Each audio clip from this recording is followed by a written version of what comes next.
In the summer of 1970, the West German team thrilled fans around the world, writing a tragic journey at the World Cup in Mexico.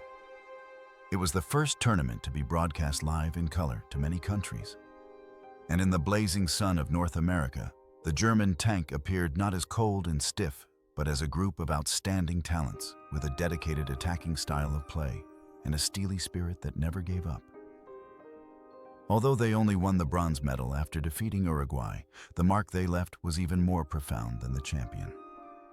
Especially in the semi-final match dubbed the match of the century against Italy, the image of the German boys fighting to their last breath under the scorching heat became immortal.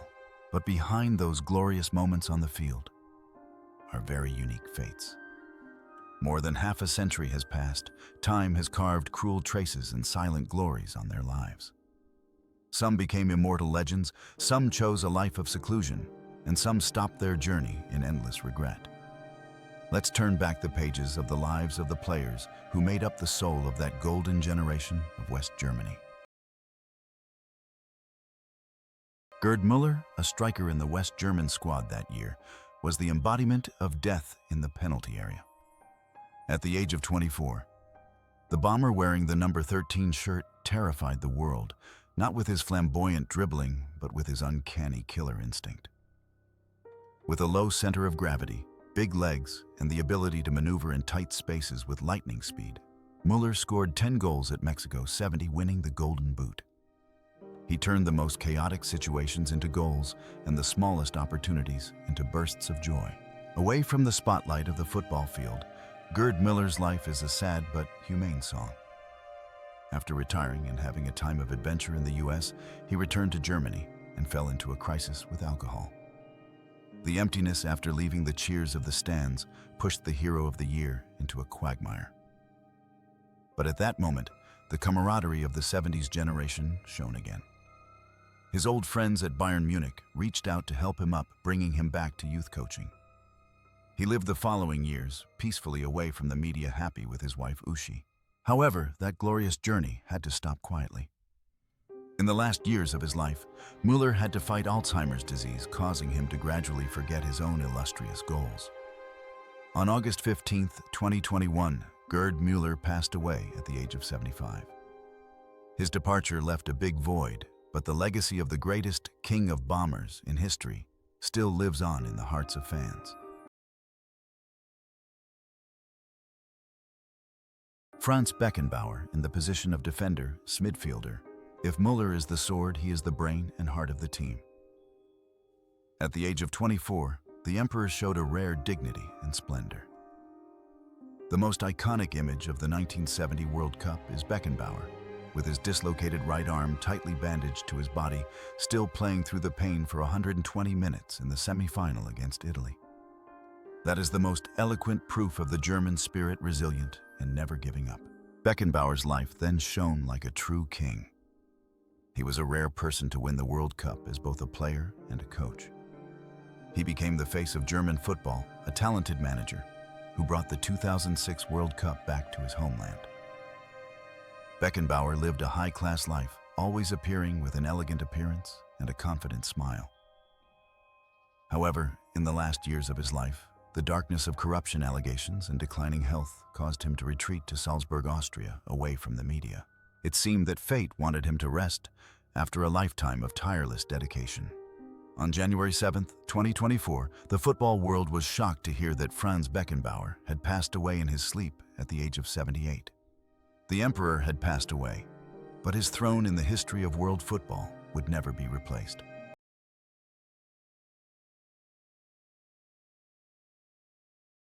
Uwe Seeler, a striker, is the captain and the big brother of the team at 33. He is not only a great striker, but also a symbol of loyalty. At Mexico 70, although no longer at his physical peak, uns Uwe. Our Uwe still fought hard, scoring important goals with his trademark reverse header. He is the bridge between the older generation and the new wave of young talent. Uwe Seeler's life is a fairy tale of loyalty. In the era of commercial football, he refused huge sums of money from Italy or Spain to stay with Hamburger SV for life. After retiring, he became a successful businessman representing Adidas, but still maintained a simple, sincere lifestyle and was an exemplary grandfather of the family. He was loved by the German people not only for his talent, but also for his noble personality, a man who talks and does. However, the journey of that exemplary captain has also ended. On July 21st, 2022, Uwe Seeler breathed his last at home at the age of 85, surrounded by his family. His passing is a great loss, taking from German football a monument of loyalty and kindness.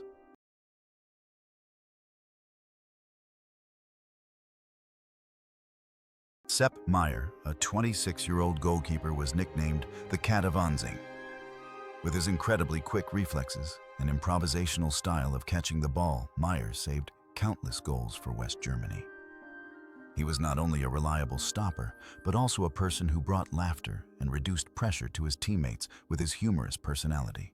After the tournament, Maier continued to dominate the world's goalkeeping with Bayern Munich and the German national team. However, his career ended abruptly after a serious car accident in 1979. Not giving up on fate, he became a legendary goalkeeper coach, mentoring Oliver Kahn.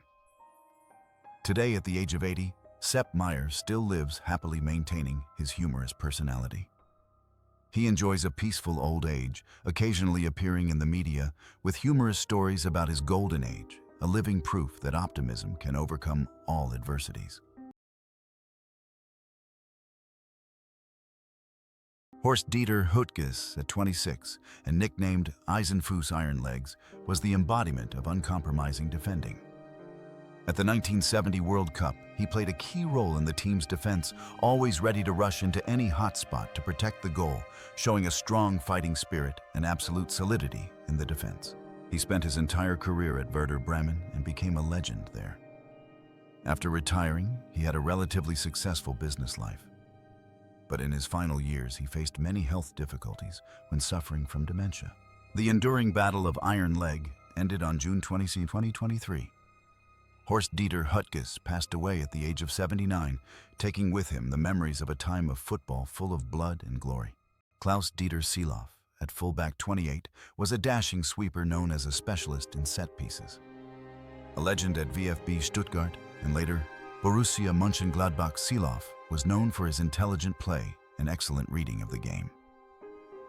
Although he could not compete with Beckenbauer or Schnellinger for a place at Mexico 70, he was always a reliable backup and a great motivator in the dressing room. After retiring, Seeloff worked for the sports division of Mercedes-Benz Group, living a life respected by colleagues and fans for his courtesy and professionalism. However, the journey of that gallant defender stopped. On December 13, 2011, Klaus-Dieter Seeloff passed away in Stuttgart at the age of 69.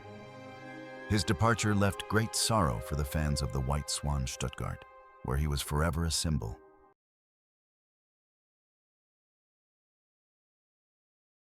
Max Lorenz, a 30-year-old midfielder, was a hard-working player for Werder Bremen. He only made one brief appearance at the 1970 World Cup, but his presence in the squad was a testament to his consistency and reliability in the domestic league. After retiring, Lorenz had a successful life as a sports representative. He married the famous German actress Hildegard Krickel, who died in 2013. Currently, at the age of 85, Max Lorenz is still in good health and regularly participates in charity activities, living an optimistic life despite the pain of losing a loved one. Hannes Löhr, 27. At the time of the tournament, was a dynamic and fast left winger. Although he often played as a substitute for the big stars, he always played with 200% effort when he was put on the field. A legend of FC Köln, Löhr possessed an impressive scoring ability and versatility in attack, making him one of the important strategic cards whenever the team needed him. After retiring, Löhr became deeply involved in youth training and led the German U21 team to a bronze medal at the 1988 Olympics. He lived a simple life, respected for his gentleness and dedication. However, his journey stopped on February 29, 2016. Hannes Löhr passed away at the age of 73, leaving behind grief for the fans of Cologne, where he remains an immortal symbol.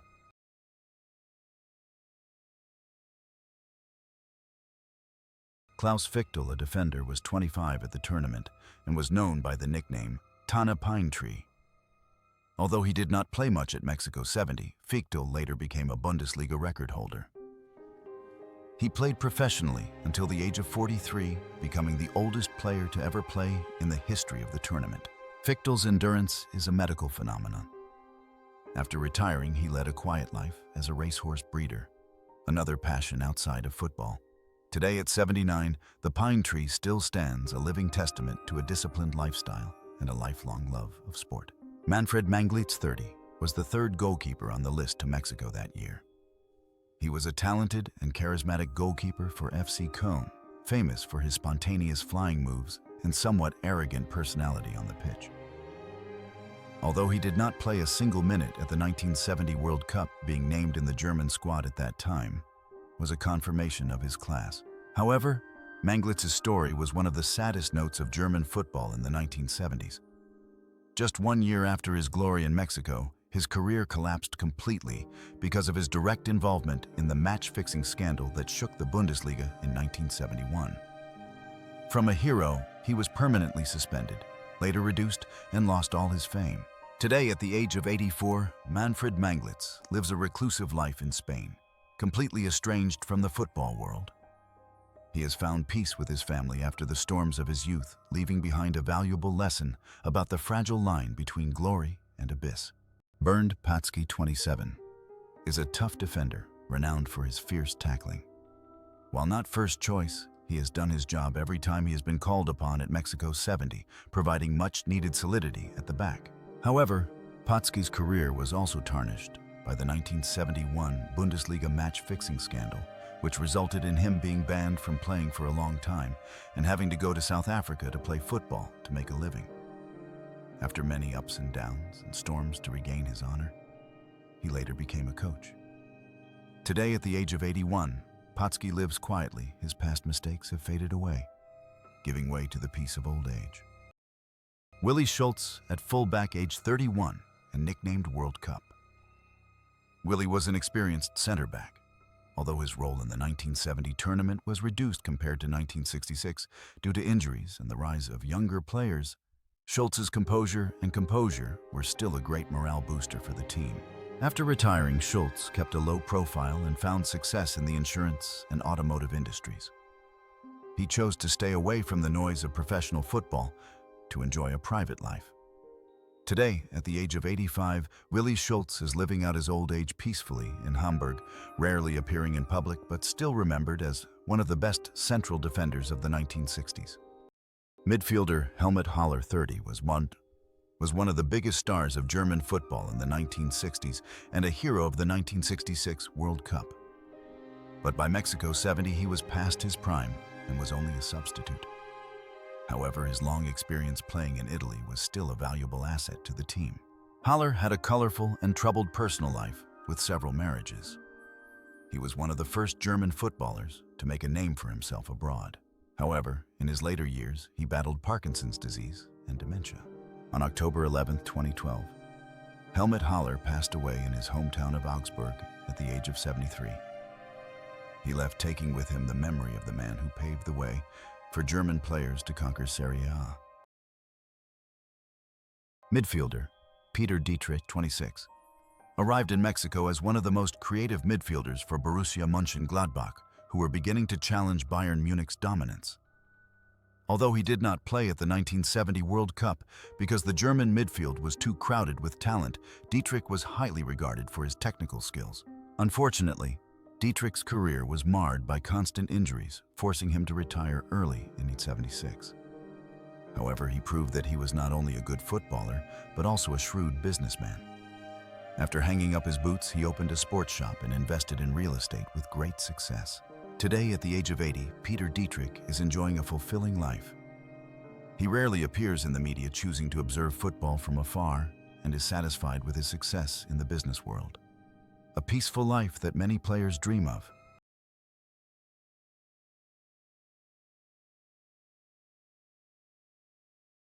Reinhard Labuda, a midfielder forward, was nicknamed Stan by the fans after the legendary Stanley Matthews for his magical dribbling ability.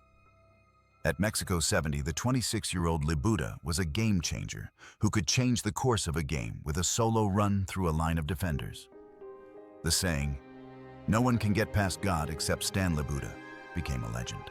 However, in contrast to his success on the pitch, Libuda's personal life was a tragic one. After his peak, he was involved in a match-fixing scandal in the Bundesliga in 1971 and was suspended. His career plummeted. After retiring, his marriage broke down, he became unemployed and lived on social benefits in extreme loneliness. The tragedy of the dribble saint ended quietly. On August 25, 1996, Reinhard Libuda passed away after a stroke combined with complications from throat cancer at the age of only 52.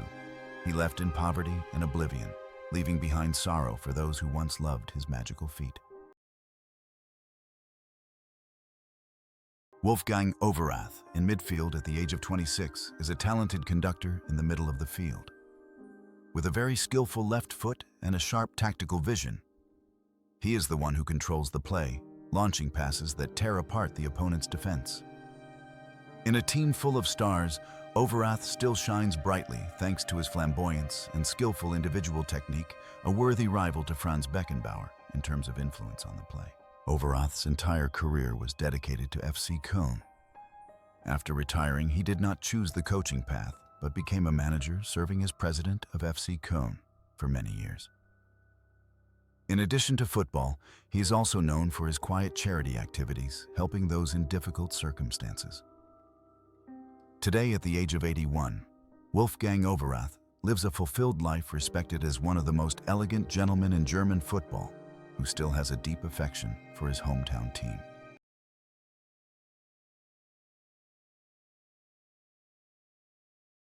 Siegfried Held, a 27-year-old midfielder forward, was a quiet, hard-working attacker. At Mexico 70, he was often used to add to the attack or change the tempo of the game with his tireless movement. Held assisted the opening goal in the 1966 World Cup final and continued to contribute to the team's run in 1970. His coaching career later took him all over the world, from Iceland to Malta to Thailand. Siegfried Held was a workaholic always dedicated to football wherever he went. Now, he is still sharp and regularly attends celebrations at Borussia Dortmund, where he is considered a living legend. Wolfgang Weber, a 25-year-old defender, is best known for his equalizer against England in the 1966 World Cup final. At Mexico 70, he played a strategic reserve role in defense, nicknamed Bull the Bull. For his physical prowess, Weber was a reliable shield of steel. He played for FC Köln all his life. After retiring due to injury in 1978, he became actively involved in social activities, especially helping people with disabilities through sports programs. Today, at the age of 80, Weber is still healthy and is a brand ambassador for the club, always keeping a friendly smile and a kind heart. Jurgen Grabowski, a 25-year-old midfielder forward, was considered the best super sub in the world at the time. At Mexico 70, he was often brought on in the second half and always created breakthroughs thanks to his skillful individual technique and accurate crosses. Grabowski was a key factor in the comeback against England in the quarterfinals. As an Eintracht Frankfurt icon, Grabowski devoted his love to the club. After retiring, he led a quiet life, running an insurance company. He was a true gentleman both on and off the pitch.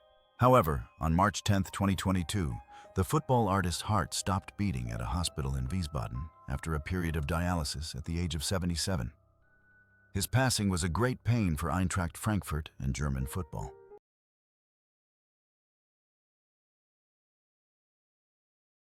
Karl-Heinz Schnellinger, a defender, was 31 years old and one of the most experienced players, especially at the time playing in Italy for AC Milan. His nicknames, Carlo or Volkswagen, spoke of his reliability and tenacity. The most memorable moment of his career was the 90th minute equalizer in the semi-final against Italy, which sent the game into crazy extra time. It was his only goal for the national team, but its value was priceless. After retiring, Schnellinger chose to stay in Italy, the country that became his second home. He was hugely successful in business and lived a rich, fulfilling life in Milan. He was a cultural bridge between German and Italian football for decades. But then, the law of time spares no one.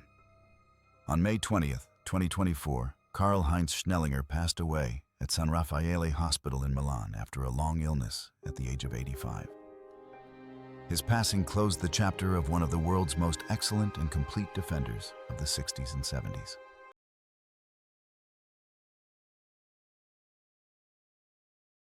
Horst Wolter, in goal aged 28, was back up to Sepp Maier and made only one league appearance that year in the third-place playoff. However, he was a talented goalkeeper, having won the Bundesliga with Eintracht Braunschweig in 1967. After retiring, Wolter lived a quiet life away from the media spotlight.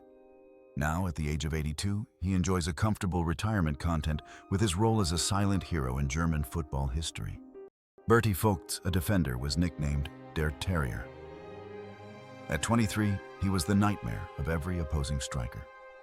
His aggressive, persistent, and fearless style of play at Mexico 70 became his trademark. He was tasked with catching the biggest stars and always completed the task with iron discipline. After a brilliant playing career, Vogts turned to coaching and reached the pinnacle when he led the German team to victory in Euro 1996. He has devoted his life to studying tactics and contributing to football in many different countries. Today, at the age of 77, although he has retired from the scene, Berti Vogts is still a powerful voice in the professional world, a football professor with a huge treasure trove of knowledge and experience.